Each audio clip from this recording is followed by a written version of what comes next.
panguva ino ikozwa intel unit ichiexposa zvese zviri kuitika. Aiwa panguva ino muchiona some other people they are being allocated land yanyatsozivikanwa kunzi aiwa it was reserved as a community sports center. Tinoona kuti some other people vari kuuya vachipiwa mari and the likes.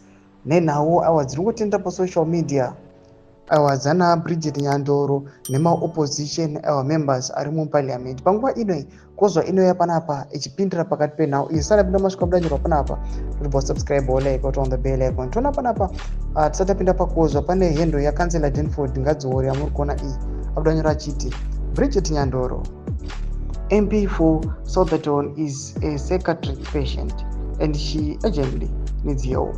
The proposed Marlborough Community Sports Center, which you have been allocated as a residential stand, is a public resource.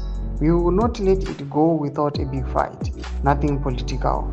So much got going out of Iowa. This issue now Iowa land kunzi iri land question ikuitika nyika yeZimbabwe yatotsviridza kozwa inopinda ichiti kuzwa please come here and help us remind these opposition leaders that we are not concerned about their in-house fights for a corrupt pieces of cake.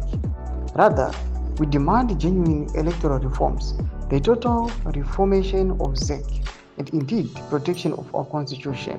Ndomashikwana yatogone kuzwa panapa achiti aiwa isusu muchitoona se-intel unit tichiexposa ese aiwa zvinenge zvichiitika, information inenge yaiswa pasi pecarpet and the likes.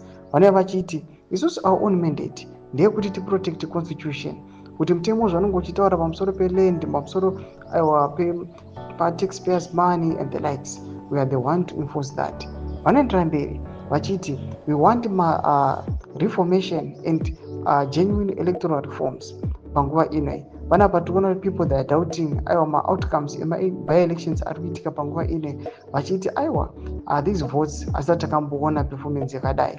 Tudze mafungiro enyu muri kudii pamusoro pechituko ichi. Mina comment section medu kuti mafungiro enyu. So subscribe or like, turn on the bell icon.